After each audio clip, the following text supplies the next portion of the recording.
ہم حضرت آدم علیہ الصلوۃ والسلام کے سبب نہیں پھنس گئے، بلکہ حضرت آدم علیہ الصلوۃ والسلام دنیا میں ہمارے سبب آئے۔ جو فرمایا گیا کہ تم سب اترو،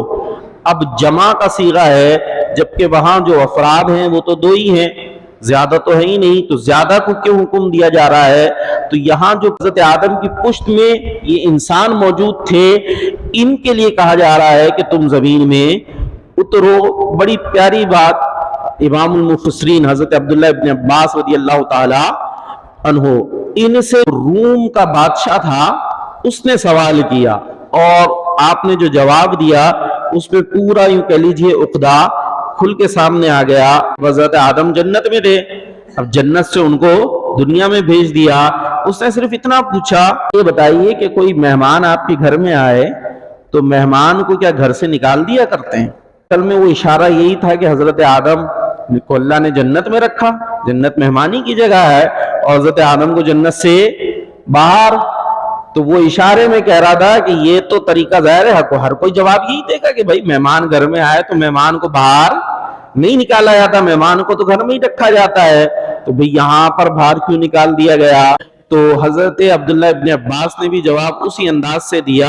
کہا دیکھو مہمان جب گھر میں آتا ہے تو مہمان کے جو سفر کے کپڑے ہوتے ہیں، خاص طور پہ پرانے زمانے میں گھوڑے وغیرہ پہ سفر کر رہے ہیں تو وہ لباس جو حالت ہوگی، وہ تو خیر ہمارے کراچی میں بھی ایک کونے سے دوسرے کونے جائیں بائک پہ تو جو حالت ہو جاتی ہے وہ آپ کو پتہ ہی ہے، آدمی پورا تبدیلی ہو جاتا ہے۔ تو فرمایا کہ جب مہمان آتا ہے نا تو اس کا جو سفر کا لباس ہوتا ہے اس کا منہ ہاتھ ضرور دھلا دیا جاتا ہے اور وہ لباس ضرور تبدیل کرا دیا جاتا ہے۔ تو حضرت آدم دنیا میں ضرور آئے، جنت سے آئے اور دوبارہ بھی جنت میں تشریف لے گئے، اور قیامت کے بعد بھی آپ نے جنت میں ہی جانا ہے۔ ہاں وہ دنیا میں آئے اور ان کی پشت کے اندر جو وہ افراد موجود تھے جو اس جنت کے لائق نہیں تھے، انہیں دنیا میں اتارنے آئے تھے۔ جیسے مسافر آتا ہے وہ اپنا لباس تبدیل کر دیتا ہے نا، تو پشت کے اندر تو یہ سارے افراد موجود تھے جو آج دنیا میں موجود ہیں، اور اس میں کیسے کیسے کافر بھی موجود ہیں، کیسے کیسے بدبخت بھی لوگ موجود ہیں۔ تو حضرت آدم انہیں یہاں چھوڑنے کے لیے آئے تھے، تو حضرت آدم تو اللہ کے بارگاہ میں اللہ کے مہمان ہیں، یا مہمانی کی جگہ جنت میں موجود ہے۔ وہ ہم جیسے لوگوں کو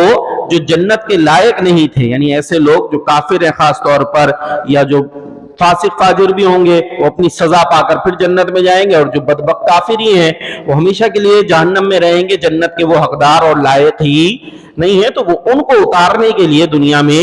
تشریف لائے تھے۔ تو حضرت آدم علیہ الصلوۃ والسلام کی وجہ سے ہم نہیں پھنس گئے، بلکہ جو اس قسم کے لوگ تھے جن کے اعمال ٹھیک نہیں ہیں اور جو نبیوں کی معاذ اللہ گستاخی کریں، نبی کی گستاخی یہ کفر ہوتی ہے، تو یہ ان جیسے بدبختوں کی وجہ سے حضرت آدم کا دنیا میں آنا ہوا تھا۔ بچے کو بڑا پڑھنے کا شوق ہے، کیا پڑھتا ہے جی؟ ڈائجسٹ پڑھتا، کیا پڑھتا ہے جی؟ دنیا جہاں کے شاعروں کی کتابیں موجود ہیں، حضرت کو شاعری بہت یاد ہے، تو یہ جو باتیں ہیں نا جو میں بیان کر رہا ہوں کہ معاذ اللہ کبھی نبیوں کے حوالے سے اعتراض، کبھی کچھ، اور آج کے دور میں جو نئے نئے ایتھیزم اور الہاد اور نہ جانے کون کون سے یہ سیکولرزم، یہ فتنے آ رہے ہیں، یہ کتابوں کے ذریعے، یہ پڑھائی لکھائی، یہ پروفیسر، اس ٹائپ کے لوگ یہ ساری چیزیں لکھتے ہیں، اور ہمیں نظر رکھنی چاہیے کہ ہماری اولادیں کیا پڑھ رہی ہیں۔